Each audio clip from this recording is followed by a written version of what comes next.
Perky, you were the one yesterday going into the evening who kept reminding us the moment. Don't lose track of how special this moment is. What do you remember from the night you were drafted? I just remember a sigh of relief. It was just like overwhelming. I didn't have any emotions. I didn't know. It was just like a dream come true.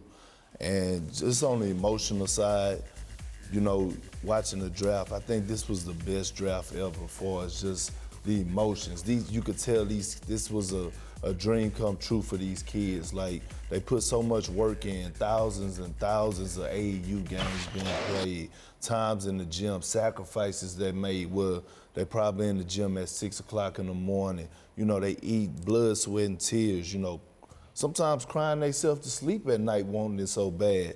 And, you know, just watching Zion in particular, it kind of got me teary-eyed, seriously. Like, you know, like, he knew for the longest that he was going #1, but for it to actually happen, I mean, it's just like, because the ratio is like 1 out of every 600,000 making it in a professional sport, period. And you just can't take this situation for granted.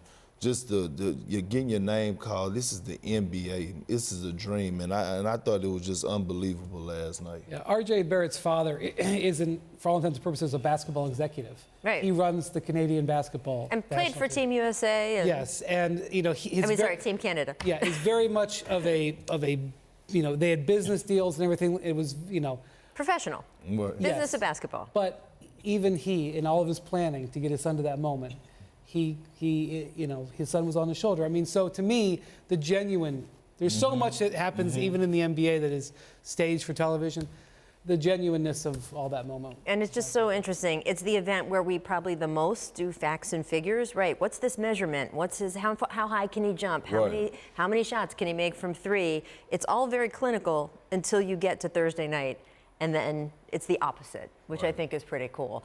Of course, the team with the biggest fingerprint in this year's draft is New Orleans. The Pelicans not only grabbed Zion at #1, they picked up even more assets from turning out the Anthony Davis trade. Look at this. After they traded the 4th pick that they acquired from LA to the Hawks, they then ended up with this incredible list: Lonzo Ball, Brandon Ingram, Josh Hart, 3 draft picks from Thursday's draft: Jackson Hayes, Alexander Walker.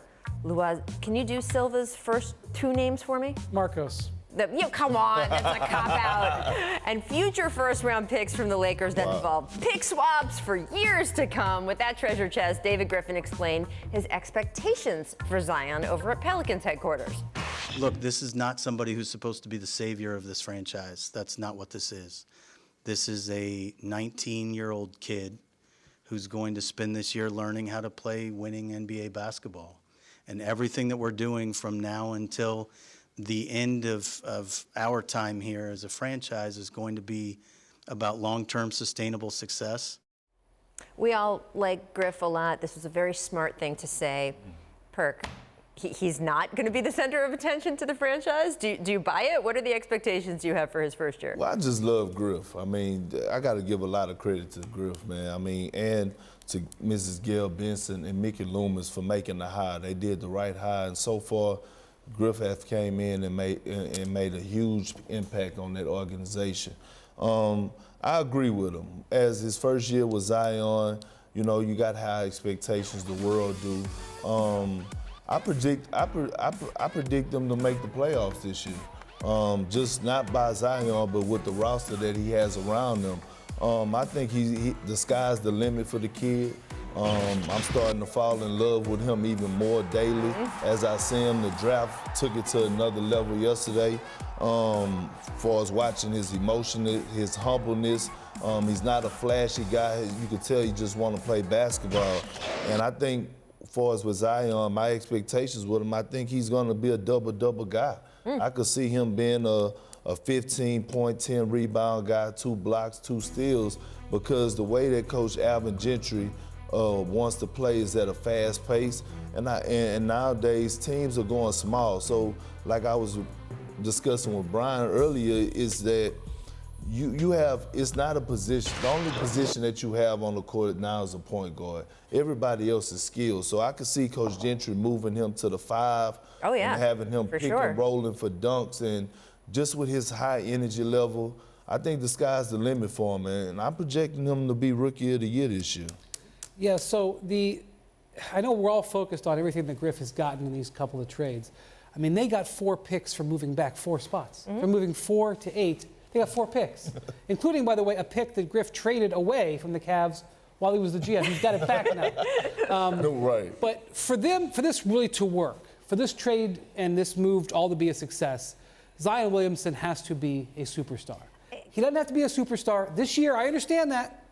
But when you trade away Anthony Davis, a top 10 player in the league, and I totally understand what Griff is doing. Top 5. Okay. He doesn't have to be a top 10 player right off the bat. Okay. LeBron James was not a top 10 player right off the bat. His team missed the playoffs the first 2 years. But for this to work for this franchise, Zion Williamson has got to be a superstar. And I just think that he has the ability to do it, but that's just the reality. All of these picks and all of these role players and everything like that, that's all riding side saddle to what they really need. Right, well, that's the thing. I mean, again, Griff said completely the right thing. It's the smart thing. It's totally the right thing. It's just, we all know that Zion has to be a superstar. Can you remind me with that whole list of things that David Griffin got for Anthony Davis, what the Cavs got for Kyrie? I don't believe David Griffin did that trade. Sorry, just going to keep bringing that up.